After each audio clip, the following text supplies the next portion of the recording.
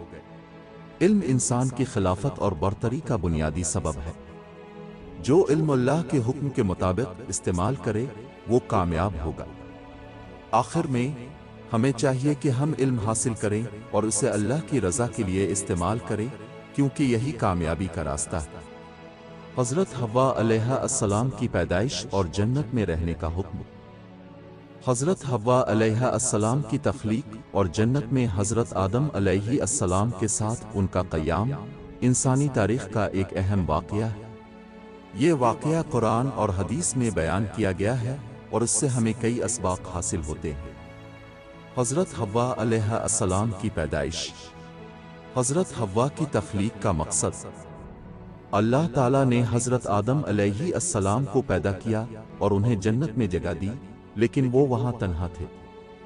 اللہ تعالیٰ نے ان کی تنہائی کو دور کرنے کے لیے حضرت حوا کو پیدا کیا تاکہ وہ ان کی رفع حیات بنے اور ان دونوں سے انسانی نسل کا آغاز ہو۔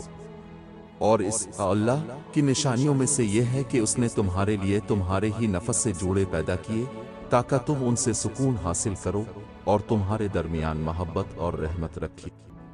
یہ آیت ثابت کرتی ہے کہ ازدواجی رشتہ سکون، محبت اور رحمت پر مبنی ہے۔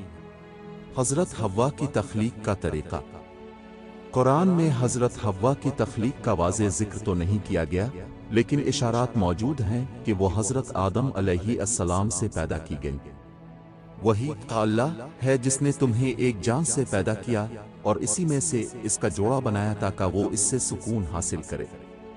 احادیث میں آتا ہے کہ حضرت حوا کو حضرت آدم علیہ السلام کی پسلی سے پیدا کیا گیا۔ نبی کریم صلی اللہ علیہ وسلم نے فرمایا، عورت پسلی سے پیدا کی گئی ہے اور سب سے ٹیڑھی پسلی اوپر کی ہے۔ اگر تم اسے سیدھا کرنا چاہو تو توڑ دو گے اور اگر اسے چھوڑ دو گے تو وہ ٹیڑھی ہی رہے گی۔ پس عورتوں سے نرمی برتو۔ صحیح بخاری 3331، صحیح مسلم 1468۔ یہ حدیث عورت کی نزاکت اور حسن سلوک پر زور دیتی ہے، نہ کہ کسی قسم کی کمزوری پر۔ حضرت آدم و حوا کا جنت میں قیام۔ جنت میں رہنے کا حکم۔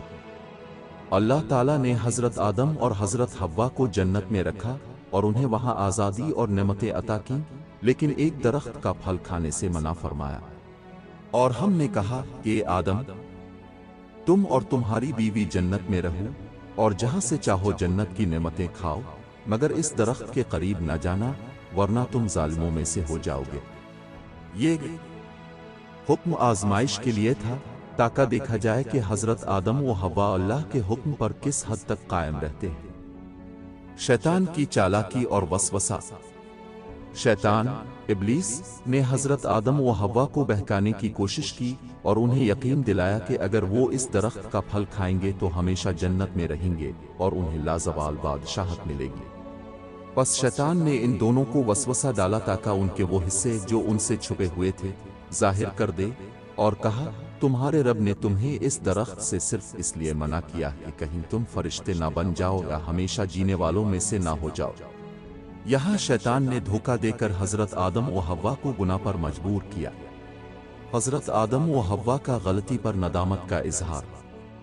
جب حضرت آدم اور حضرت حوا نے درخت کا پھل کھا لیا تو فوراً انہیں اپنی غلطی کا احساس ہوا اور وہ اللہ سے معافی مانگنے لگے۔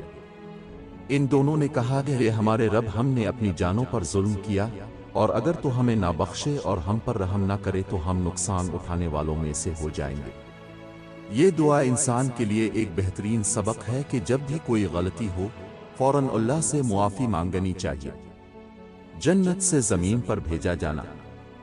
اللہ تعالیٰ نے حضرت آدم و حوا کو معاف کر دیا، لیکن انہیں زمین پر بھیج دیا تاکہ وہ اور ان کی نسل آزمائش سے گزرے اور اللہ کی اطاعت کرے۔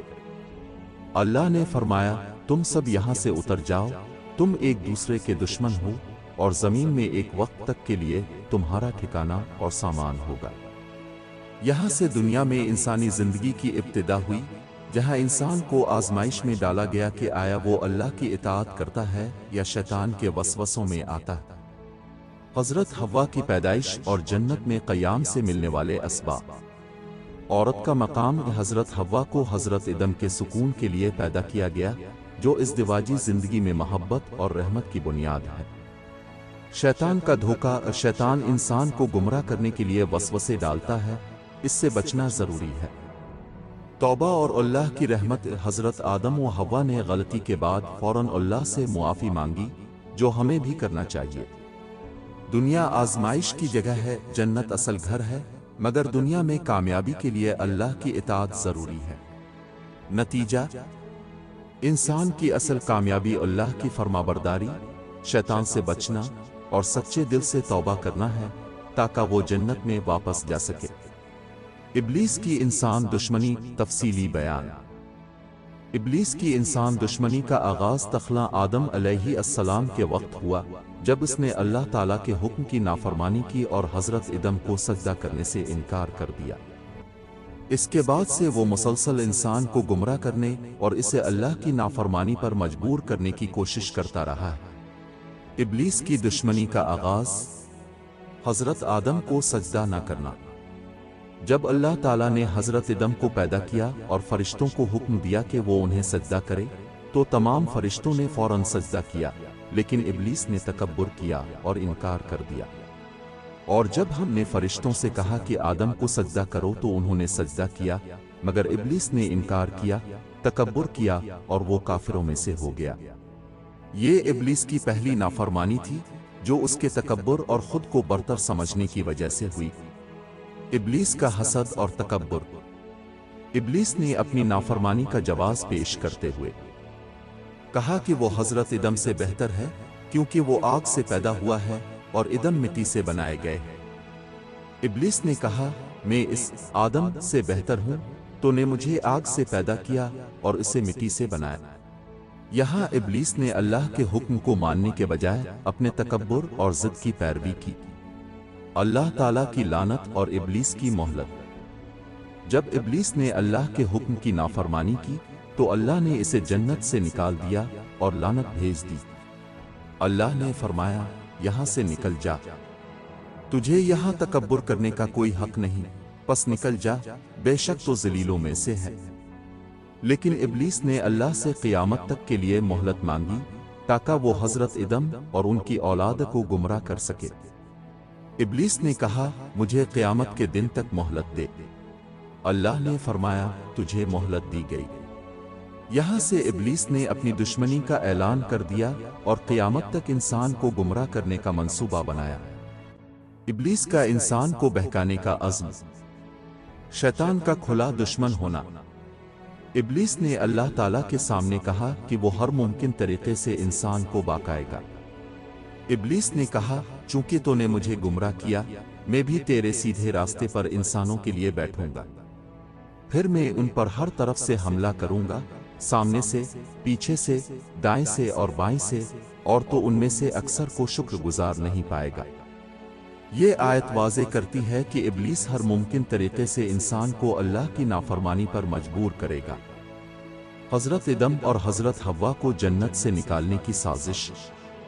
ابلیس نے سب سے پہلے حضرت آدم اور حضرت حوا کو بہکایا تاکہ وہ اللہ کے حکم کی نافرمانی کرے۔ پھر شیطان نے ان دونوں کو وسوسہ ڈالا تاکہ ان کے وہ حصے جو ان سے چھپے ہوئے تھے ظاہر کر دے، اور کہا، تمہارے رب نے تمہیں اس درخت سے صرف اس لیے منع کیا کہ کہیں تم فرشتے نہ بن جاؤ یا ہمیشہ جینے والوں میں سے نہ ہو جاؤ۔ یہاں ابلیس نے حضرت آدم اور حضرت حوا کو لالچ اور دھوکہ دیا، جس کے نتیجے میں وہ جنت سے نکالے گئے۔ شیطان کی انسان دشمنی کے حربے۔ شیطان کے حملے کے طریقے۔ ابلیس مختلف طریقوں سے انسان کو بہکاتا ہے، جیسے اللہ کی عبادت سے غافل کرنا، گناہوں کو خوبصورت بنا کر پیش کرنا، انسان کے دل میں تکبر اور حسد ڈالنا، حرام کاموں کو جائز بنا کر دکھانا، آخرت سے غافل کرنا اور دنیا کی محبت میں مبتلا کرنا۔ قرآن میں شیطان سے بچنے کا طریقہ۔ اللہ تعالیٰ نے شیطان کے حملوں سے بچنے کے لیے مختلف ہدایات دی ہیں۔ اللہ سے پناہ مانگنا۔ جب تم قرآن پڑھو تو شیطان مردود سے اللہ کی پناہ مانگو۔ بے شک نماز بے حیائی اور برے کاموں سے روکتی ہے۔ شیطان ان لوگوں پر قابو نہیں پا سکتا جو ایمان رکھتے ہیں اور اپنے رب پر بھروسہ کرتے ہیں۔ نتیجہ، ابلیس قیامت تک انسان کا دشمن رہے گا، لیکن جو لوگ اللہ کی پناہ میں آئیں گے، نیک اعمال کریں گے اور شیطان کے وسوسوں سے بچیں گے، وہ کامیاب ہوں گے۔ اللہ تعالیٰ کی بنی آدم کو ابلیس کی دشمنی پر تنبیہ۔ اللہ تعالیٰ نے قرآن کریم میں کئی مقامات پر واضح طور پر بنی آدم کو ابلیس، شیطان کی دشمنی سے خبردار کیا ہے۔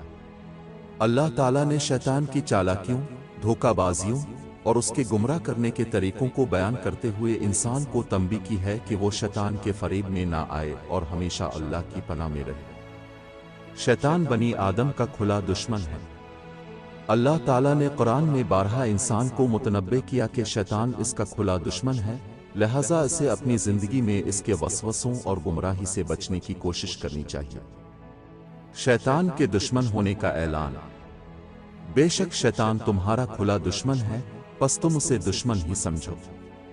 یہ آیت ہمیں یاد دلاتی ہے کہ شیطان کا اصل مقصد انسان کو گمراہ کرنا اور اسے جہنم میں لے جانا ہے، اس لیے اس سے بچنا لازم ہے۔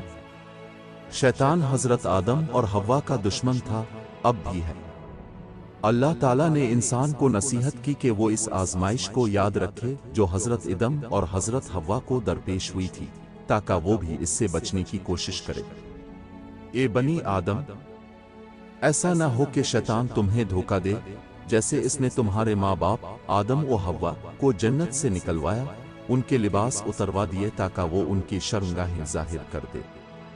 یہ آیت بنی آدم کو خبردار کرتی ہے کہ شیطان ہمیشہ دھوکہ دینے اور گمراہ کرنے کے در پہ رہتا ہے، لہذا اس کی چالوں سے ہوشیار رہنا ضروری ہے۔ شیطان کی چالیں اور انسان کو گمراہ کرنے کے طریقے۔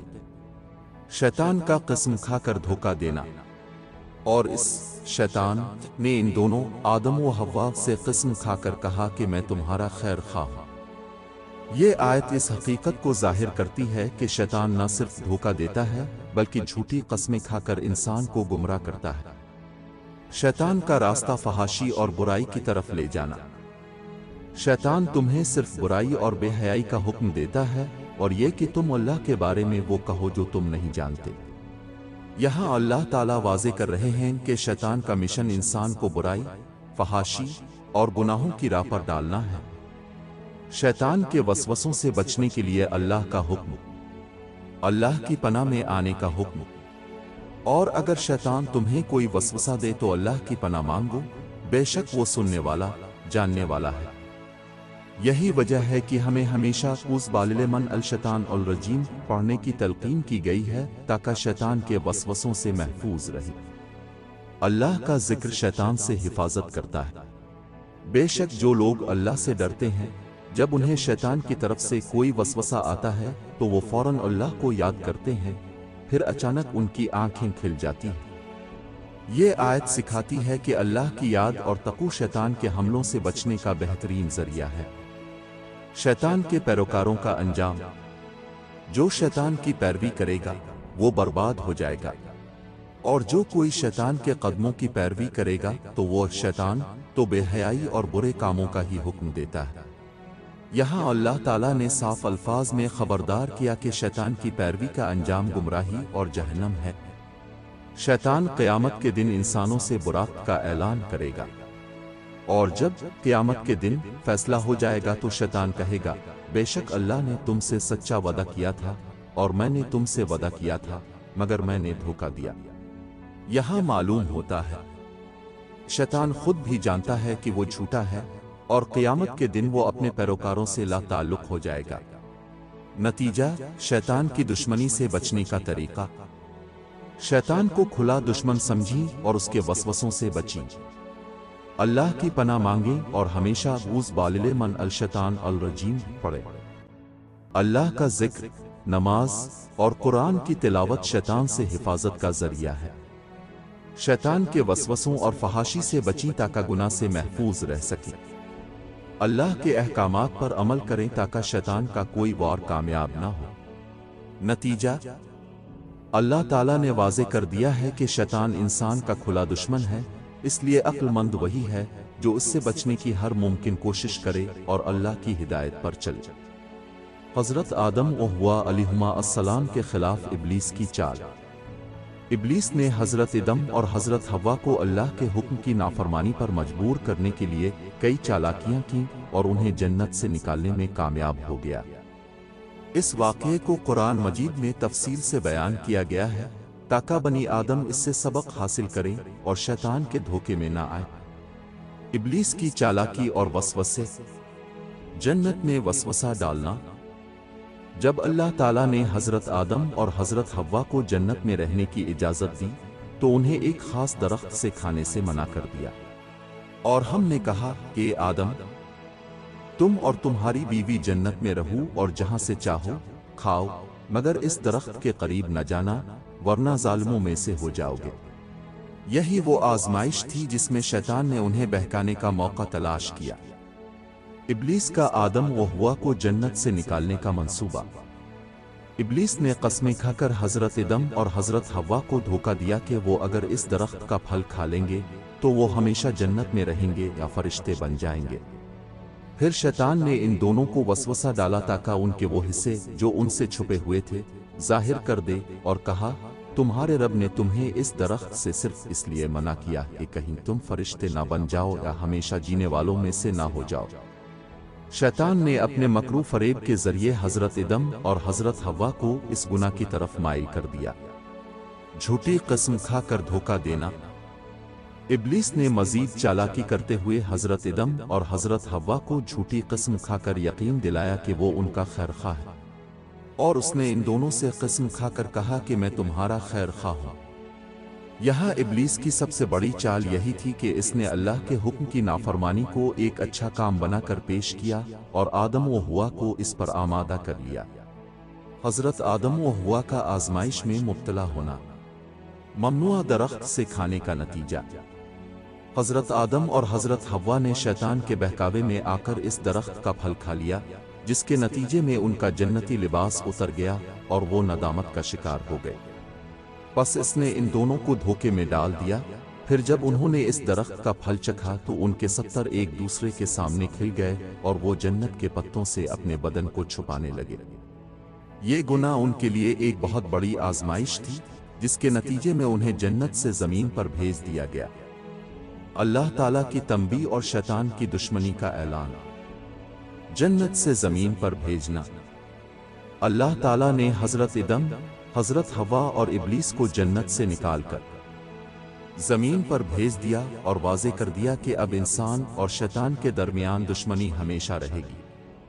اللہ نے فرمایا نیچے اتر جاؤ، تم ایک دوسرے کے دشمن ہو اور تمہارے لیے زمین میں ایک وقت تک ٹھہرنا اور فائدہ اٹھانا ہے۔ یہاں واضح کر دیا گیا کہ انسان اور شیطان کے درمیان قیامت تک دشمنی رہے گی۔ توبہ کا دروازہ کھلا رکھا گیا۔ حضرت آدم اور حضرت حوا کو جب اپنی غلطی کا احساس ہوا تو انہوں نے اللہ سے توبہ کی اور رحم کی دعا مانگی۔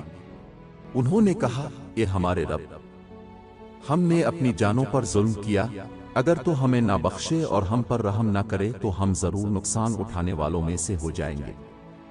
اللہ تعالیٰ نے ان کی توبہ قبول کر لی اور انہیں زمین پر رہنے اور اپنی زندگی کو اللہ کی عبادت میں گزارنے کا حکم دیا۔